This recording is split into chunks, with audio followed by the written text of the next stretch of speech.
I am Maurizio Turco, alum and grad assistant of LaSalle University's Solstice Master of Fine Arts in Creative Writing program. Welcome to the fourth in a series of 8 evening readings taking place here in Auburndale, Massachusetts, as part of our July 2025 10-day residency, start of our fall semester. For tonight's reading, first up, we will have guest faculty member Neema Avashia, who will be introduced by faculty member Ethan Gilsdorf. Then we will have guest faculty member Elizabeth Gonzalez James, introduced by fiction student Achiro Olwach. We'll conclude with our third annual Spotlight Poet, this year nominated by Mass Poetry, Mckendy Fils-Aimé, who will be introduced by poetry student Eric Armstrong. Ethan, come on up to the mic.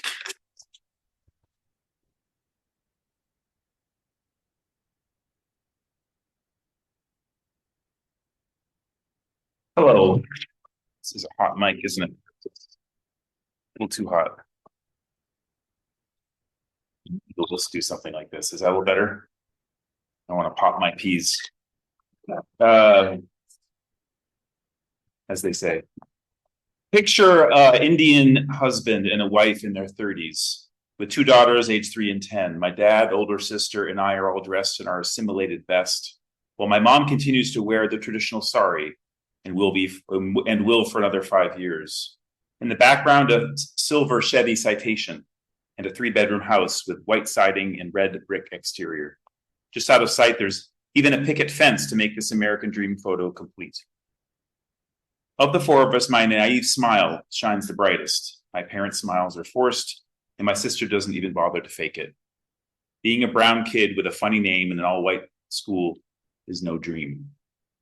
These words from an essay in progress called Building the All-American Dad were my first introduction to Neema Avashia and her work. The year was 2018, and I was teaching a workshop called the Advanced Essay Revision Strategies, which was a 10-week workshop that met on Tuesday evenings at Grub Street, the Boston-based writing center where I teach when I'm not, of course, dedicating all my time to Solstice. And I imagine, I thought, upon reading that essay, wow, surely I must have felt a combination of being impressed and a little bit intimidated. Ethan, what do you have to offer this student, really? Actually, those words were not the first words I'd heard from Neema. A few days before the class began, I sent around an email to all the students asking who would be willing to go first in the workshop and bring an essay to the first session. And I received this reply. Hey, Ethan, looking forward to class. I could submit for the first round if that's helpful. Neema. That's Neema. Fearless, dedicated, first in line, generously spirited, jumping in with sleeves rolled up. Let's get busy. Let's get writing. Let's get this shit done. And get shit done she did. In 4 short years after that class, all the while working full-time as a teacher in the Boston Public Schools, she kept taking classes at Grub Street and perhaps others, I don't know, other places. You can correct me on that one, Neema. She wrote and wrote and revised and wrote some more. She ruthlessly submitted her work.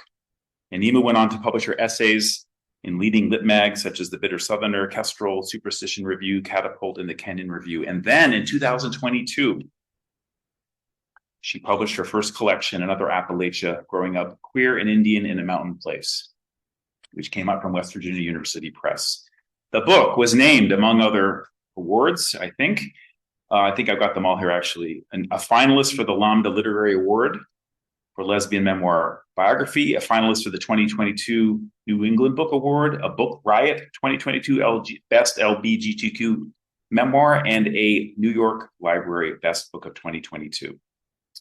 Another Appalachia is a pungent, truth-speaking, and recklessly diverse collection, exploring traditional narrative and reflective forms, but also lyric forms, braids, flash, and the form most dear to my crustacean heart, that borrowed form essay, aka the hermit crab. The essays explore the coming-of-age complexities of growing up queer, desi, Appalachian woman reconciling race and class, home and identity, a past as rich as mulligatawny stew, and who Neema became and always was. For example, her essay, The Red-Blue Divide, plumbs the uncomfortable political canyon between dear family friends and ugly politics. Finding the holy in an unholy coconut asks, how can you honor a Hindu life and death at Zuma Beach in Malibu, California? And Directions to a Vanishing Place navigates the nostalgic back roads and emotional dead ends of what it's like to move away and how, years later, those country roads still take her home. Mothers and fathers, neighbors and aunties, braiding hair and trying out for the basketball team, making chaat masala and sharing a plate of fried green tomatoes, fitting in and sticking out. And I'm proud to use another Appalachia as a textbook in my classrooms. But I want to just, before I finish, mention that Neema has a second superpower. In addition to writing these amazing essays that are in literary magazines, she is also an advocate and a rabble-rouser and a whistleblower. In an op-ed she published in The Guardian not long ago, she challenges the vice president's version of Appalachia. The title, I'm from Appalachia, J.D. Vance doesn't represent us, he represents himself. In another recent essay, this one published for WBUR's Cognoscenti, the title of the essay, Why Landing on the Best Schools List is Not Something to Celebrate, Neema challenges the idea that Boston Magazine's annual list of best public high schools in Greater Boston is, quite frankly, BS. As she writes, while claiming to measure academic quality, it is actually measuring other factors, segregation and inequality, opportunity hoarding, and exclusion. Neema speaks truth to power. And as a member of the literary community, Neema is a generous, honest, open, and direct person. She has been a guest consultant and guest visitor and speaker to my own 10-month essay incubator program at Grub Street multiple times. And in addition to having amazing things to say of analyzing craft, she's always willing to lay bare her writing process by sharing with us her shitty first drafts and second drafts and third drafts, so me and my students can see her writing process. And today, in her craft class, using speculation and creative nonfiction, she led us on a thrilling journey through the murky territory of, but what if I don't know what really happened? And yes, we made it out alive and well on a journey. So, perhaps, surely, I can imagine that you will find her as delightful and wise, poignant and razor sharp as I do. Please welcome Neema Avashia.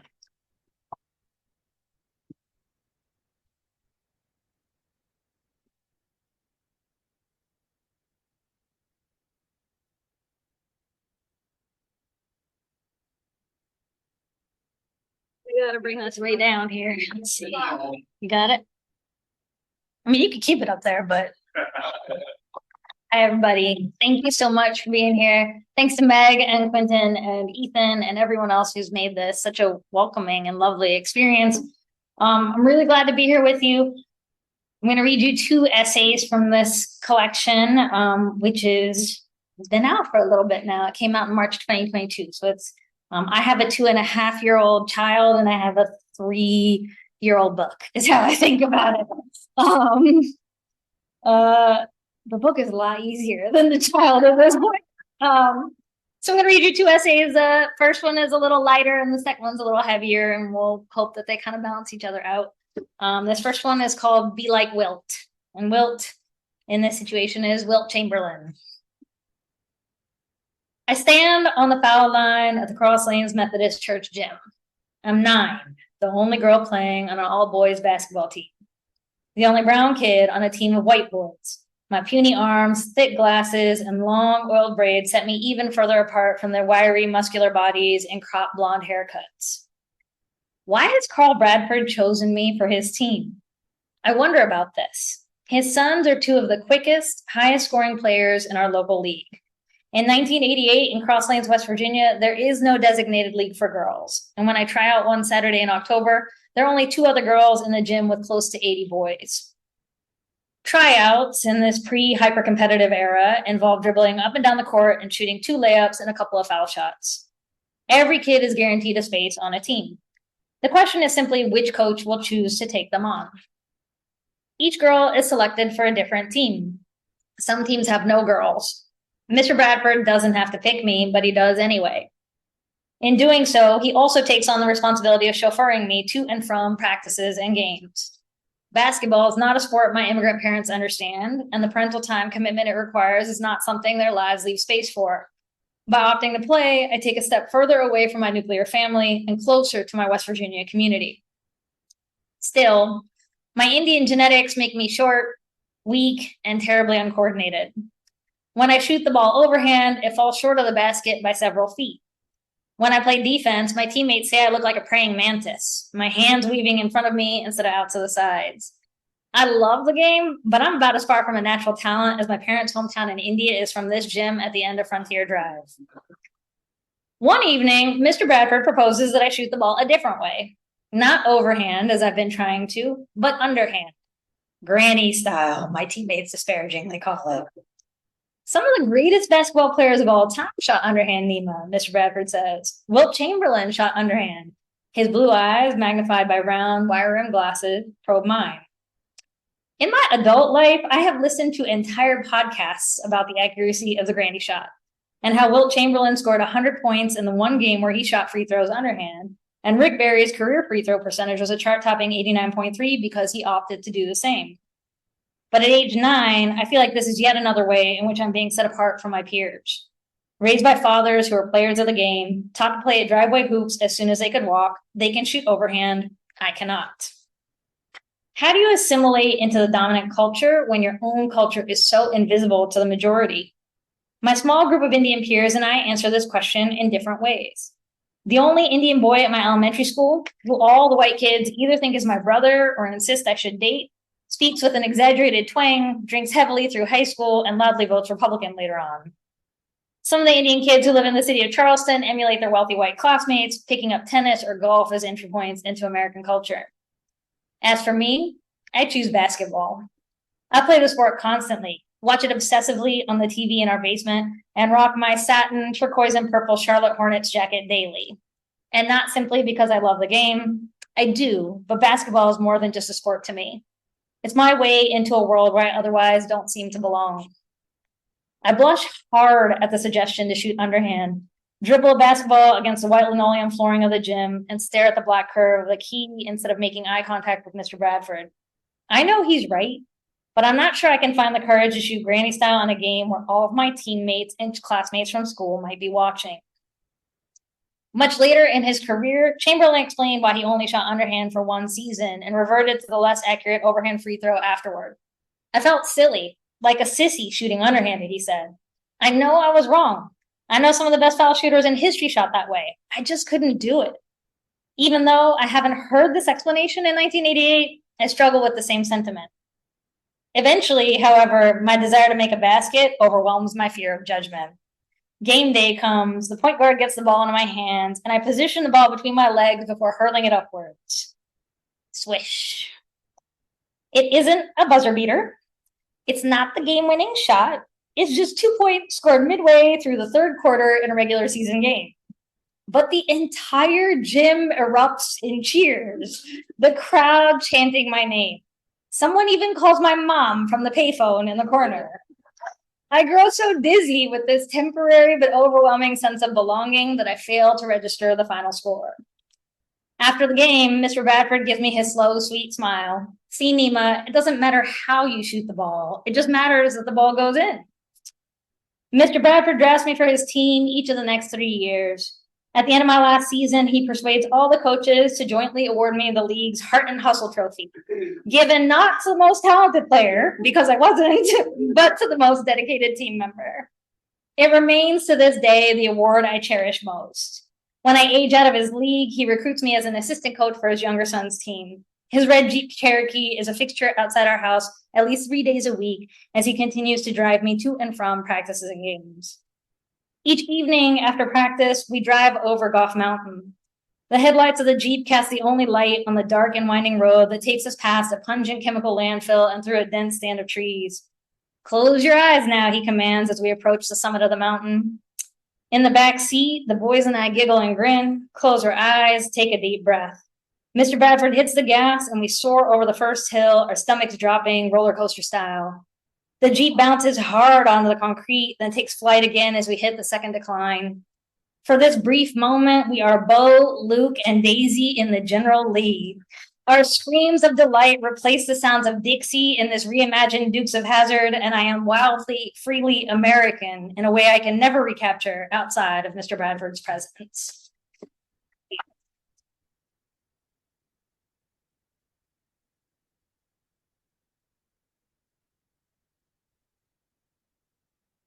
Thank you. I'm kind of obsessed with this question of belonging and what it looks like and how ephemeral it can be. And so this second piece is also about belonging, but in an intergenerational kind of way. And so this piece is called Our Armor, and it's in 3 parts. 1. My mother's morning preparations always took the same form. She emerged from the bathroom after her shower, the air around her perfumed by a heady mix of talcum powder and baby oil. Dressed in a blouse and petticoat, the softness of her belly just spilled over the tightness of the drawstring waist. From my perch on her bed, I watched her get ready for the day ahead, following her movements through her reflection in the mirror. First, she mercilessly attacked the knots in her waist-length hair with a plastic comb, then used her slender fingers to divide the hair into 3 equal sections, which she braided without looking, only pulling the braid over her shoulder when her arms could no longer reach far enough down her back. Next, she wrapped a sari around her body, pleating and draping 6 yards of silk with the tailor's precision. Last, she put on her ornaments, thin gold bangles that jangled solidly on her wrists, small gold hoop earrings, a black and gold pearl mangalsutra around her neck, a black mascara chandla on her forehead. Ensemble complete, she stepped out of our home and into the wilds of small town West Virginia. In such a foreign context, she opted to own her foreignness rather than hide it. On our walks to school, at her job as an accountant, during her service on the board of the local library, as a troop leader for the Girl Scouts. The Chanlo was the marker of marriage for Indian women of my mother's generation. It has many names. Tilak and Bindi are the 2 most common, but in Gujarati, Chanlo is the preferred one. Placed between the eyebrows at the side of the 6th chakra, it's said to represent the 3rd eye and the notion of hidden wisdom. Indian women in India mark their heads with vermilion powder or with tiny stickers in a multitude of shapes, colors, and designs to match each of their saris. For my mother, none of these options were available. There was no Indian grocery store where she could purchase vermilion or sheets of Chanlo stickers. So she did what immigrants in America always do to survive. She modified. Bought mascara from Rite Aid, perfected the art of drawing a tiny black circle on her forehead with a fuzzy, curvy brush. Never left the house unmarked. By midday, the Chanlo would begin to crust, crumbled bits of mascara landing on her cheeks or chin. My mother carried her mascara in her purse. Even at the height of tax season with its 16-hour workdays, at the first sign of crumble, she would take a moment to go to the bathroom, wash off the remains of the mascara, and reapply, determined to keep her 3rd eye intact. I used to think my mother was an embarrassment. Her silky clothes and glittering jewelry contrasted so sharply with the hairspray stiffened perms and acid-washed mom jeans of my classmates' mothers. Our brownness in a white world already marked us as other. Why did she need to heighten the distinction? In Jersey City around this time, white supremacists, self-proclaimed dot busters, chased Indian women down the street, beat them when they caught them. The way to stay safe, I thought, was to blend in. And my dazzling mother, dazzling in both her style and her personality, never blended in to the bland linoleum and polyester environs of 1980s West Virginia. I shushed my mother when she spoke to me in Gujarati in public, its pitch and tone so different than that of English. Speak English, I would demand, refusing to acknowledge her if she wouldn't. Children can be so cruel, the saying goes, and I was living proof. I curse my cruelty now when I can't find the vocabulary in Gujarati to communicate complex ideas, or when I wear a sari and my mother's stinging response is that I look weird because she can't reconcile my short hair with traditional clothing. I want to believe that my message of assimilation, pushed so strongly on my mother, was born of my need for safety, both my own and my mother's. But this safety came at tremendous cost. My mother's saris now gather dust in her closet, only worn on the most special of occasions. 2. Pamela Circle was never a flag-waving neighborhood in the 80s and 90s. My neighbors' yards did not boast flagpoles, their porches lacked flag holders. Flapping American flags were flown in schoolyards, not in front yards. Flapping Confederate flags were flown in yards in other neighborhoods I learned very early not to trespass through. But on my street, The main warning sounds were those of birds chirping and basketball pounding on pavement, not red, white, and blue bunting flapping in the breeze. Until late September in 2001, that is, when my parents took a trip to Portland, Oregon. They sat in their rental car at a stoplight downtown when a group of white men approached, banged on the hood, and rocked the car. The men screamed epithets and curses, and the favorite phrase of white supremacists everywhere hurled at those of us who are not white. Go back to where you came from. The light changed. My father slammed the gas pedal, charging forward, unconcerned about whether he ran over anyone's feet in the process. Later that same fall, on a Greyhound bus in Logan, West Virginia, less than an hour from our home, white passengers tackled an older Indian man and pinned him to the floor. They viewed his frequent trips to the bathroom as suspicious instead of being the result of a failing prostate. They only removed their knees from his back when police arrived to take him off the bus. For 25 years, precisely the same amount of time he'd spent living in India, my father had worked to make West Virginia feel like home. And then any glimmer of insider status he'd gained in 2.5 decades evaporated between the hours of 8 a.m. and 9 a.m. on September 11th, 2001. After their trip, my father promptly went to Casto Hardware and purchased a massive American flag decal emblazoned with the saying, "Proud to be an American." He taped it to our glass front door, leaving sticky residue marks of many crooked attempts before he felt satisfied that it was straight. Another flag got taped into the back windshield of his blue Toyota van. A third got placed in a holder on the porch. 640 miles away in Madison, Wisconsin, I compulsively went across the street every afternoon to check on the Punjabi Sikhs who ran the gas station, using them as a proxy for my parents. 4 days after 9/11, Balbir Singh Sodhi, a Punjabi man my father's age, was murdered at his gas station in Arizona by Frank Silverroque, a white supremacist who shouted, "I'm a patriot, and I stand for America all the way," when arrested. Sodhi's brown skin and turban were all it took for him to be interpreted as a threat, as a terrorist, as someone whose murder was justified. I did not believe my father's flags would keep him safe, but I could not ask him to take them down. I struggled with his assertion of patriotism towards a country that had only shown me ambivalence regarding my existence, and simultaneously lived in fear of what might happen to my parents as the Confederate flag wavers of other neighborhoods found their way to our street, so profoundly apolitical and welcoming up to this point. My parents' professional lives as doctors and accountants may have buffered them from the worst of West Virginia's ugly racism before 9/11. I, on the other hand, felt its effects from the age of 6. When a chubby, rat-tailed kindergartner approached me in the schoolyard, slapped me across the face, and hit me with the ugliest of racial slurs, illustrating that in West Virginia, there were only 2 categories that seemed to matter when it came to race: white and not white. And again, when fans of the opposing middle school basketball team screamed, "Mr. Miyagi" and "Speedy Gonzalez" and "Where's your papoose?" each time I walked onto the court, showering me with trash and epithets, then pissed on our school bus at the end of the game. And again, when a high school classmate with his heavily gelled mullet and black Metallica t-shirt pulled over his enormous belly called me camel jockey every day during shop class, and our teacher pretended not to hear him. Until 9/11, my parents did not question their belonging in America. America provided them work, wealth, the opportunity to live a kind of life impossible to imagine in India, and to bring family members in India into its slowly growing middle class. Meanwhile, I, exposed daily to the ugliest manifestations of American ignorance, received continual reminders that I did not belong. If the flag could protect my parents from this venom, and from the thick, incapacitating doubt that such venom shuttles to the brain, I would not ask them to take it down. 3. I can't remember when I began to openly flaunt my West Virginia roots, to wear t-shirts emblazoned with images of West Virginia and the lyrics to Country Roads, to proudly share every historical and cultural factoid I had collected during my time living in the state and have continued to collect after leaving. I can, however, remember the first time a white man in West Virginia told me, "Go back to where you came from," at a gas station in Sissonville in the fall of 1995, in between chugs from his 40-ounce beer bottle. And the second time on the side of the road in Nashville, Tennessee in the summer of 96, screamed out a car window. And the third time at Ogilvy Park in Wheeling in the fall of 1998, when a leering cowboy held up his hand and said, "How?" mocking a Lakota greeting. He asked me what tribe I was from, and when I responded that I was not that kind of Indian, proceeded to spit hate in my face. And again, in the summer of 2019, when the newspaper headlines announced that our white male president scolded a group of brown and black congresswomen using that very same phrase. I hate the way my body responds to acts of racism. Where others are able to stay calm and unaffected or angrily fight back, I simply disintegrate. My eyes blur, my temples pound, and I catalog counter arguments in my mind, but my dry mouth, the fear squeezing my chest cavity, prevents me from saying a word. I want in those moments to assert my Americanness, my West Virginianness, to pull out the birth certificate detailing my birth at Thomas Hospital in Charleston, West Virginia, in the heart of the Kanawha Valley. That muddy river valley, those green mountains, those smoking chemical stacks, they are where I come from. So much so that I'm writing this essay in a room in my house entirely dedicated to the state of West Virginia.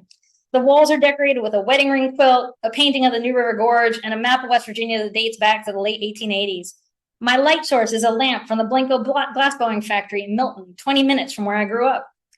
I want to show my doubters that I'm an expansive encyclopedia of knowledge about West Virginia, most of which I learned in my 8th grade West Virginia studies course, or have memorized from the actual West Virginia Encyclopedia, my favorite coffee table book. Do you know your state bird and state animal? Mine are the cardinal and the black bear. Can you name every celebrity to come out of your home state? Get ready, y'all. Chuck Yeager was born in Myra long before he flew his plane so fast that he broke the sound barrier. Jerry West was from Cheyenne, Art Zeke from Cabin Creek years before he made the NBA All-Star team 14 times. Walter D. Myers was born in Martinsburg before he became a phenomenal writer for young adults. Henry Louis Gates Jr. and his brilliant brain spent their formative years in Kaiser. Randy Moss first played football in the backyards of Rand, and Lou Holtz did the same in Fallonsby. And Jennifer Garner wasn't born in West Virginia, but she lived there for most of her childhood before kicking ass on ABC's Alias, where her code name on missions was often Mountaineer. There are Americans whose ancestors have lived in the same state for centuries who don't always know as much about their states as I do. This is a fact. And it's also a fact that knowledge is not the marker of belonging in America that I want it to be. When congresswomen and mayoral candidates born and raised in the United States are being told to return to the places they came from on the basis of their skin color and their last names, I find myself questioning when or whether our country will ever see people who look like me, my parents, or my child as American. In the absence of a body that knows how to effectively respond to racism, I wrap myself in my home shirt with the state of West Virginia replacing the O, in much the same way that my mother wrapped herself in 6 yards of silken sari, or my father wrapped himself in the American flag, as though fabric can protect us, as though fabric will make it impossible for angry men to see through the cloth to the skin below. Thank you.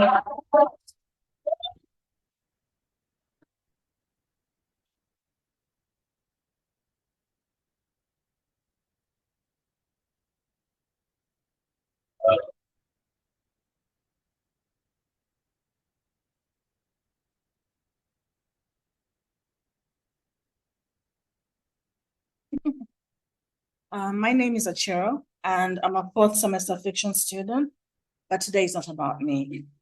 Shame, I know. Reading about the amazing professor I'm about to introduce had me fangirling over her accomplishments, snapping my fingers and saying, "You go, girl." Elizabeth Gonzalez James writes with a pen in one hand and a piñata stick in the other. She's a best-selling author of The Bullet Swallower, a novel so good it made it onto The Tonight Show with Jimmy Fallon. Goals. It was crowned a Best Book of 2024 by NPR and Esquire and became a Book of the Month Club favorite. Her debut novel, Mona at Sea, and her chapbook 5 Conversations about Peter Sellers prove she's just as comfortable writing about existential crises as she is writing about cultural icons. When she's not writing award-winning fiction or being featured in documentaries like MSNBC's My Generation, representing millennials who fare, Elizabeth teaches at places like Grab Street, Story Studio, and Pioneer Valley Writers Workshop, and now LaSalle Solstice. Basically anywhere writers gather and magic happens. Born and raised in South Texas, she now lives in Massachusetts with her family, where she continues to write stories that blend wit, hurt, and a touch of mischief. Please join me and welcome Professor Elizabeth Gonzalez James to the stage.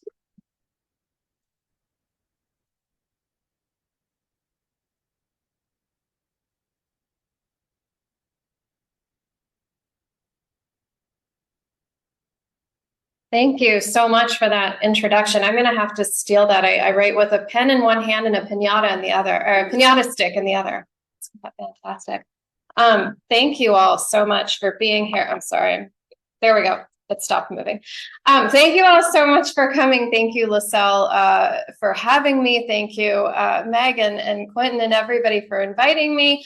I've had a fantastic time, and I don't know how I'm going to follow Neema's incredible essays, but I will try. So for anyone who hasn't read my book, The Bullet Swallower, it came out last year.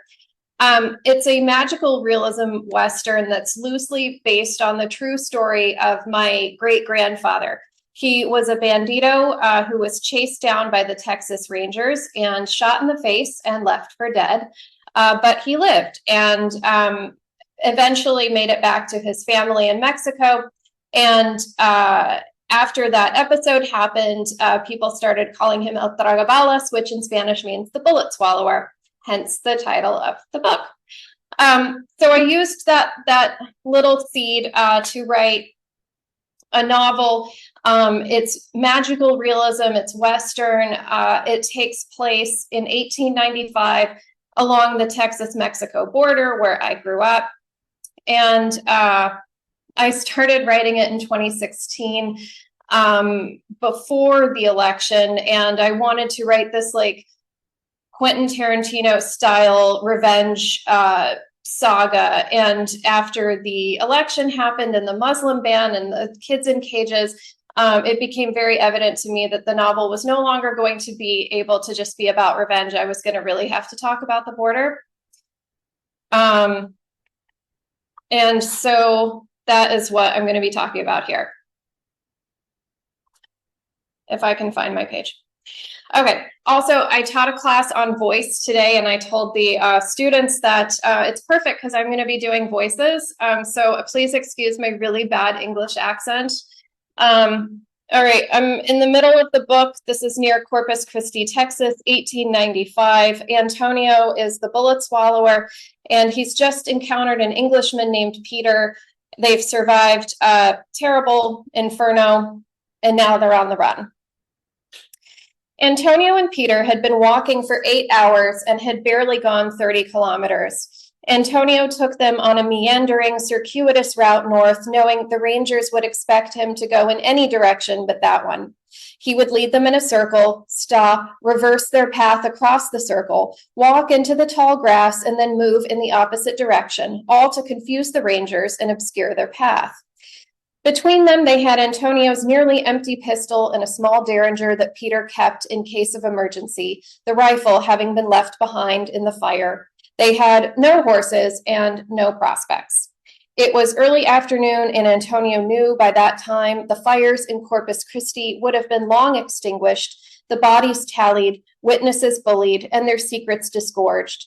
And he knew that when the Rangers did not find the charred remains of a disfigured bandit, another posse would be summoned, armed, and provoked into a spitting rage with appeals to their most foundational notions of justice, retribution, and racial superiority. What Antonio didn't know was whether Fish, that's the Ranger captain, whether Fish would call on his men to simply find that murderous Mexican and tear him limb from limb, or if he would widen the appeal to include all Mexicans, to hold Antonio up as an example of a failed people, contemptible savages who needed benevolent Protestant discipline to straighten their naturally crooked dispositions. Antonio had heard a dozen men make these speeches. They even came all the way into Mexico on occasion, preaching that didn't those poor brown bastards wish to live a good life, to live decently like their neighbors across the water? And when these promises of salvation went ignored, the men always threw down their Bibles and picked up their rifles, or that was what they'd wanted to do all along, and shouted that such an indolent race didn't deserve the soil under their feet. And then the unspoken rejoinder: why should a little thing like a river stop the mighty spread of Texas? It was this belief that Antonio could see coloring every Texan's eyes when he spoke to them. He could read it in the way they looked him up and down, in the fear that arched their brows just slightly, and the machismo they summoned to try and disguise it. To kill a Mexican was to lay claim to something that should be theirs, that could be theirs, if only they were so bold as to take it. The posse would grow, for who wouldn't trade a pickaxe for a shotgun, and the Rangers would spread the story on the telegraph lines and the post roads and up and down the train tracks until the entire state would be looking for a Mexican with half a face. And so Antonio kept them circling. He wanted the Rangers where they didn't expect him, but first he needed some distance. When the fight came, he would dictate its terms. The other reason Antonio moved them through such a dizzying path was the hope that he could lose Peter, that the Englishman would get tired and sit down somewhere and Antonio would just keep moving. The Englishman was loud. He never stopped talking, and his mere presence in his dandy linen suit and strawberry red tie was offensive to Antonio, sticking out in the chaparral like a long-limbed parrot. He felt trailed by a child, though even that comparison was unfair, as most children would have at least known to walk on the outer soles of their feet and slip sideways between branches. The Englishman was not large, but he created enough destruction as he moved that after an hour of walking, Antonio stopped him and told him that he needed to be stealthier or Antonio would kill him before he had a chance to give up their position. After that, the Englishman lowered his voice and was a little better about how he moved through the trees, though he kept up a ceaseless dialogue about the differences between Mexico and the United States, Mexico and England, border politics, how to avoid diseases at whorehouses, the merits of faro versus poker, the Irish, cotton farming, and English football. Antonio said nothing, focusing only on their direction. I asked you, good man, did you ever read any poetry? Antonio turned and glared at the Englishman over the top of his bandana. I rather enjoyed it myself. Of course, they worship Tennyson at Oxford, but I was always more partial to Byron. It's really bad, I told you, I'm sorry. This morning, when I was sitting in the water, watching those fires, I couldn't help thinking about his poem Darkness. It's quite a brutal vision, lots of burning and hellfire and all that. And there's one line that's been stuck in my head all morning, and I think it's rather funny considering the circumstances. The crowd was famished by degrees, but two of an enormous city did survive, and they were enemies. The Englishman paused and seemed to be waiting for Antonio to respond, but Antonio was busy looking for a trail that would bring them to water. That's us, Peter continued, the two who survived. And I dare say from the fact you've been trying to dodge me all morning, you consider me your enemy. You didn't think I would notice, eh? Well, I'm happy to say the feeling is not reciprocated. This is the most fun I've had since I left England, and a damn sight more entertaining than running a cotton farm. He sighed and wiped himself with a bandana. I assume the bull weevils hit you as well, those bastards. We were clearing 10,000 pesos a month until 93. I'd been sending all the money back to my father. It was his farm in the first place, and how would a person even spend 10,000 pesos in Nuevo Laredo? And so when the cotton was lost, I paid all the workers and didn't have enough left to book even a third-class passage back to Europe. Oh, I wired. I sent telegrams every day for a month asking my father for money, and I never heard a word. I know they're not dead because I saw in a newspaper my younger sister's been married, and there was a photograph of the lot of them having champagne with the Earl of Lytton. But I suppose they're done with me, and truth be told, I think they were done with me years ago. I was the one they sent off to run their sweaty foreign ventures. I can't say I've been a remarkable son, but I don't think I've done so badly either. But anyhow, here I am, cut off, St. Jerome in the bloody wilderness. It's not all bad, though. I think now I find returning to England difficult. The thought of sitting through one of my mother's interminable dinner parties seems laughable once you've killed a man. I'm starting to get back on my feet, too. I was in Corpus Christi negotiating a little importing venture when those baboons came through with their torches. They burned my favorite cantina, the bastards. I had no choice but to fight back. I've some notions, too, of turning my life into a book. A Gentleman in the Brasada, what do you think? Or An Englishman Enters Mexico, or Adventures Along the Rio Grande, Episodes from a Mexican Cotton Farm, or my favorite, Peter Ainsley, the Gentleman Assassin. When I ran into that lumber yard last night, I thought, Peter, you're a damned fool. Now I'm so very glad I did. Antonio was silent during this speech, as with all the others, though he had been listening. Beyond the obvious things that vexed him about the Englishman, there was another deeper something about the man that Antonio found insulting. And until he listened to him speculate on aggrandizing titles for his unwritten memoirs, he hadn't understood what it was. There was a reason the Englishman was loud and clumsy and possessed a generally bright and unflappable nature. He was merely pretending to be a bandit, spending a holiday slipping into someone else's life, trying on their clothes and firing their gun, all while intending to flit back to a life of carriage rides and china teacups and simply shake off all the fear and danger like brushing dirt from his boots. Antonio was being used. Yes, the man had saved his life, and yes, he'd saved the man's life in return. But despite how chummy he was, Antonio felt the Englishman viewed him as a specimen, a rare animal he could follow and record. In San Antonio, there was a photographer's studio, Antonio knew, where visitors could have their picture taken with what was advertised as a real live Cherokee Indian. Well, never mind that the Cherokee never lived within a day's journey of San Antonio, but the real Indian was a Mexican from Guerrero wearing a headdress stitched together by the photographer's wife. But when the Yankees came to Texas, they expected to see Indians, and even a Mexican with a feather duster on his head would suffice.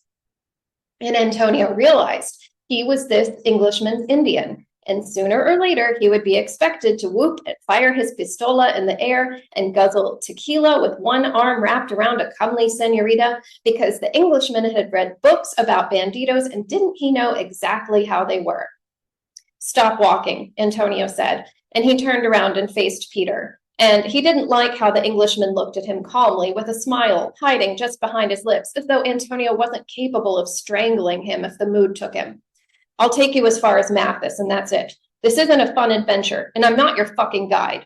Maybe when the Rangers catch up with you, they'll let you play for your freedom in a game of dice or fire arrows at chickens, but there won't be any deals like that for me. I need to find them before they find me, and I need to deal with them by myself. You rich people read too many books. You all think everything's going to work out fine in the end, and maybe that's because for you it always does.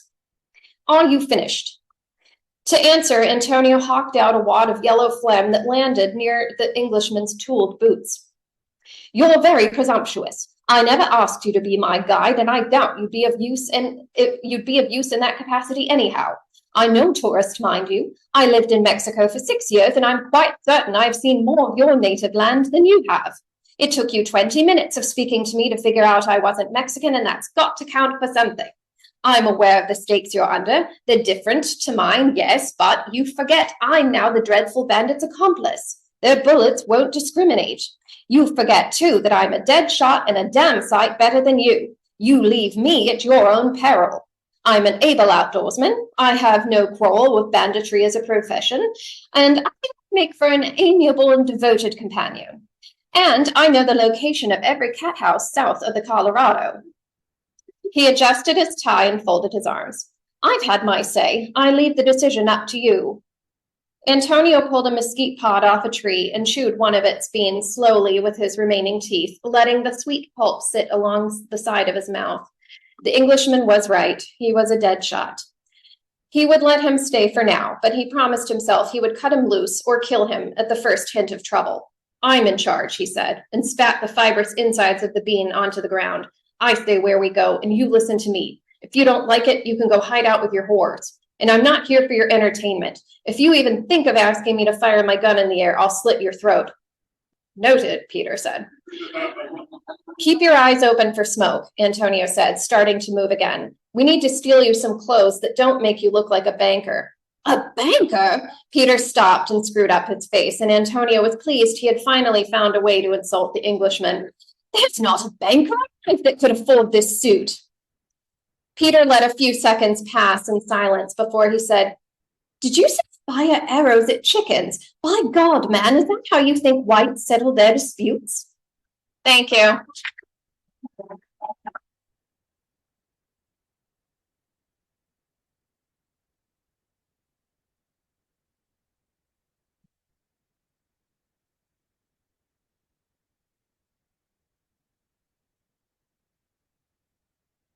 Hello, I'm Eric Armstrong, a graduating student in poetry, and I have the distinct honor and privilege to introduce our next reader and Solstice Spotlight Poet Mckendy Fils-Aimé. And y'all, we're going to be in for a treat. Mckendy Fils-Aimé is an extremely accomplished poet, both on the stage and on the page. He is a co-organizer for the poetry reading Slam Free or Die, and he has been a regular contender at the National Poetry Slam. He is a two-time North Beast Regional Slam individual finalist. In 2012, he was a world qualifier at the Boston Poetry Slam. And in 2015, he was the champion of champions of the Boston Poetry Slam at the Cantab Lounge. Mckendy has been a resident at Mass Leap and the Art Alliance of Northern New Hampshire, and he has earned fellowships from Callaloo Creative Writing Workshop, Cave Canum, The Watering Hole, and more. His work has been featured in many publications such as Bellingham Review, The Journal, Button Poetry, The Rumpus, Boxcar Review, just to name a few. If that were not enough, Mckendy was also the runner-up of the 2024 Granite State Poetry Prize. And his book, Superstition, is forthcoming next year from Yes Yes Books. In one of his poems, Mckendy writes, "It's hard to tell when a flame is working, what is memory and what is kindling." And I think we're going to feel some fire tonight. Please help me welcome to the stage Mckendy Fils-Aimé.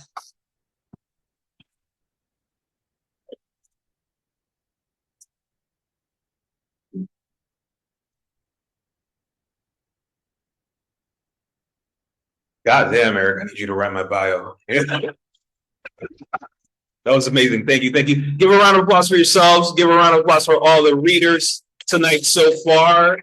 Such excellent work. Happy to just be part of it and just listening to great work. All right, so I'm going to kick it off with, let's do this poem. All right, so this is a poem for my collection Superstition. This is called On Superstitions. I was raised reading a Bible of conditional statements and sometimes the good book.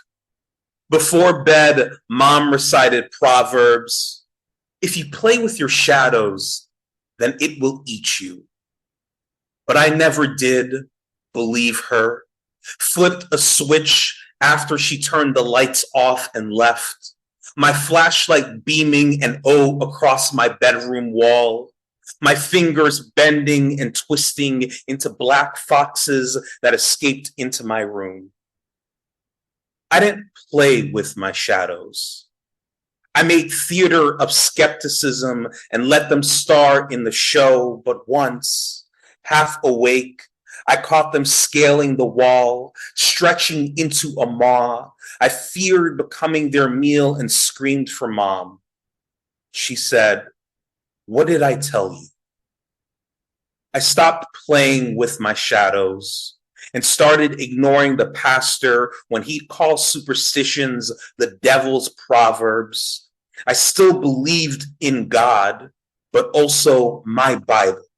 My Bible, a game of telephone that first rang across the ocean or inside a sugarcane field or in the still air after a hurricane. My Bible, an insurance policy against what God won't cover. My Bible, an instruction manual on how to collar the uncontrollable and teach it to come running when I call its name. The end. Y'all can clap. Feel free to clap, feel free to snap, feel free to get into the poems. That's what I'm used to. It's okay. It's okay.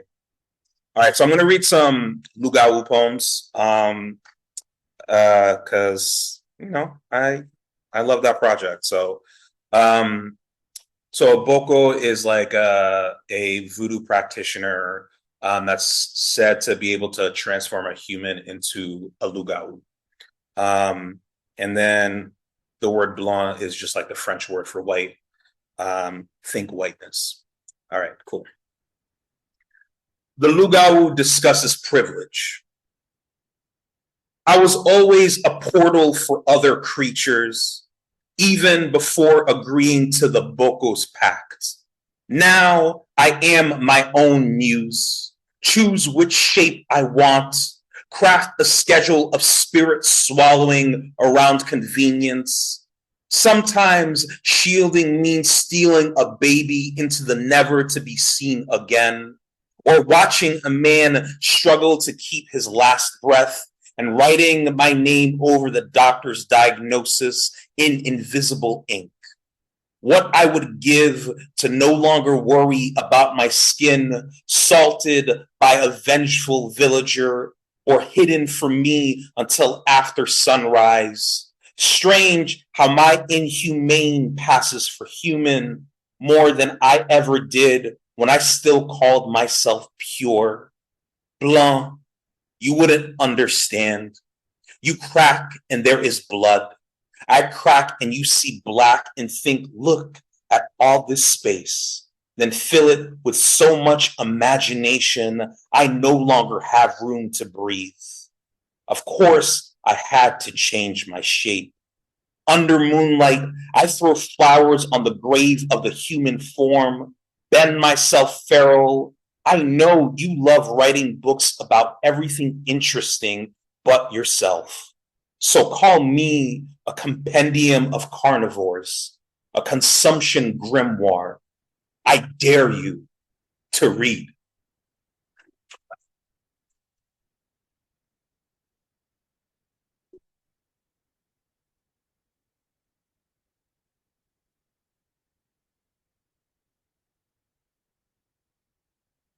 I just want to read all the poems, y'all, but I know we only have so much time. Okay. I'm going to do this though. I'm going to do this one and then I'm going to do another poem and hopefully it's good vibes on the last poem, you know? It's always good to like try and leave your audience in a good place. Michael Jackson was a lugao, and no one could tell me otherwise. At 8 years old, sitting in the dark of my family's living room on the border of bedtime, I watched his lover escape into a movie theater from a zombie-faced Michael. Who knew terror could high kick like that? Could spin and lean into an acute angle, bullying gravity, could command a group of the undead into mimicry. If you asked me, he was a mirror image of the silhouettes that called out to my mother in her dreams, stared with shadow-piercing flaxen eyes, asking her to come close and share the details of our lives. Her dreams never dreams, but instruments hungry to play our death knells.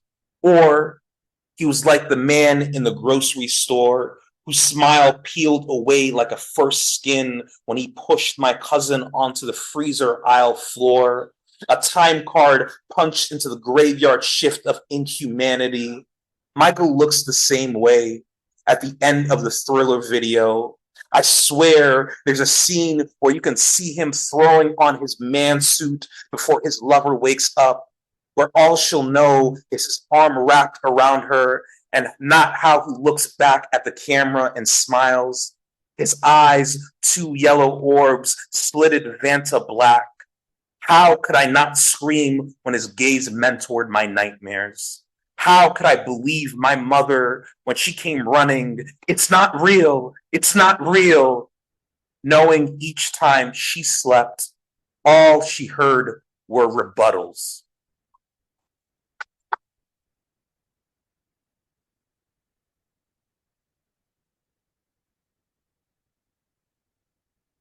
I'm gonna do two more poems. I'm sorry. Okay. The Lugau, according to Facebook. In a grainy video, a man hunches over and starts screaming. Soon he will rise and open his eyes to reveal missing pupils, white as his now enlarged canines, his teeth devotees to devouring. Below him, a list of profile pictures housing Haitian flags and Black faces chatters. The man's new body, a mystery, A commenter solves. That's not real. You can't believe everything you see. Someone responds, yeah, I hate this Hollywood shit, always making us look bad. It's superstitious nonsense. Another replies, Lugaus do exist though, but they don't transform at night. They fly and dance on the rooftops to the devil's rhythm. That's what my aunt's friend's cousin's stepmother's grandfather said. See, that's what happens when you stray from God, someone chimes in. It's all backwards beliefs from a backwards country, states a default profile picture. That's why they eat cats, declares an American flag. Who would fall for that bullshit anyway, asks a MAGA hat. Exactly, replies a don't tread on me flag. It's all make believe.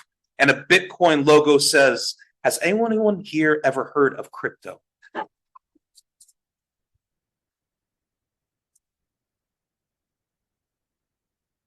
Hey, doing one more poem. Thank you so much for listening. I don't have a book yet, but I have a book coming out next year. It's called Superstition. Follow me on the social media, Mr. Mac88.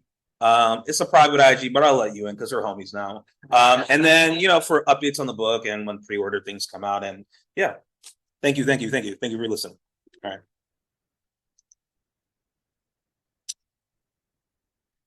I never expected romance in the 8th grade. After being marooned in Boston for a year, barely escaping the island of the new kid, and still continents away from crushing. But a month into school, A invited me and some kids to K's house after last period. On the bus, we listened to All I Have by J-Lo and LL Cool J, which meant we were grown and ready to graduate from hand-holding and 2-week-old relationships. It was time to get serious. To move beyond passing notes in class with the question, do you like me? Check yes or no. To erase the stress of waiting for the check marks landing or the possibility of our fates being snatched by teachers, we had to wrangle our destinies like scratchy-throated shepherds in need of deodorant. After snacking on peanut butter crackers and Cool Ranch Doritos, we sat in a circle in Kay's partially unpacked living room and watched a horizontal Sprite bottle rotate, a wheel-shaped streak of green and yellow pairing soulmates, spin after spin after spin until the bottle stopped and Kay and I were opposing dial markers connected by the bridge of a compass needle. We knew the rules and crossed into the middle of the circle, our faces leaning in. Then it was over, our mouths trapping the smell of peanut butter, Doritos, and disappointment. My heart a birdless cage bereft of flutter, but not joy. I want to say we had the best 3 weeks of middle school, or that our love extended into high school like a pair of vines sprawling across the forest floor of our teenage years. But we barely talked, just shared an occasional glance and smile, as if we knew in this brand new town, romance was a language we were now grown enough to learn. Thanks, y'all.